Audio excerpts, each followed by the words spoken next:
ధర్మం, న్యాయం.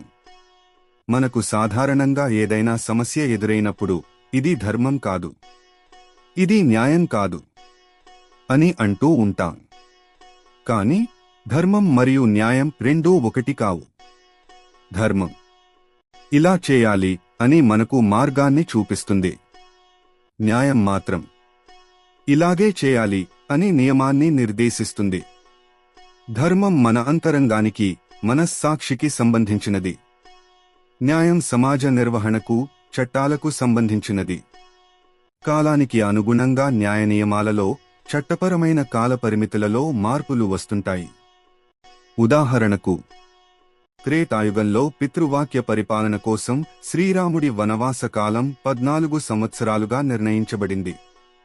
ద్వాపరయుగంలో జూద నియమాల ప్రకారం పాండవుల అరణ్య, అజ్ఞాతవాసాల కాలం 13 సంవత్సరాలుగా ఉంది.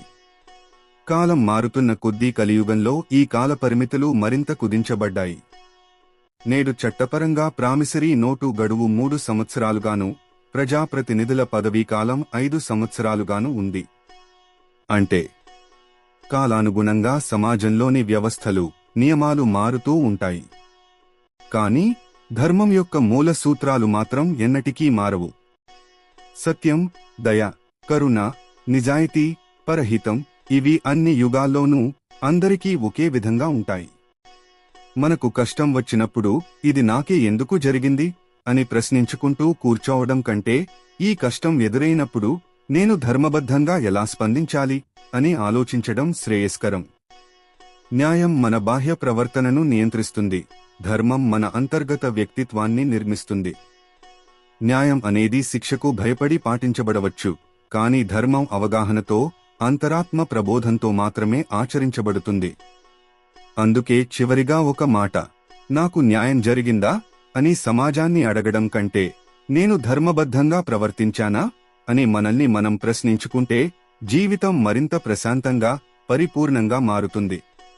ధర్మాన్ని అనుసరించే వారికి కష్టాలు రావచ్చు, కానీ ధర్మాన్ని విడిచిపెట్టకపోతే చివరికి విజయం వారిదే.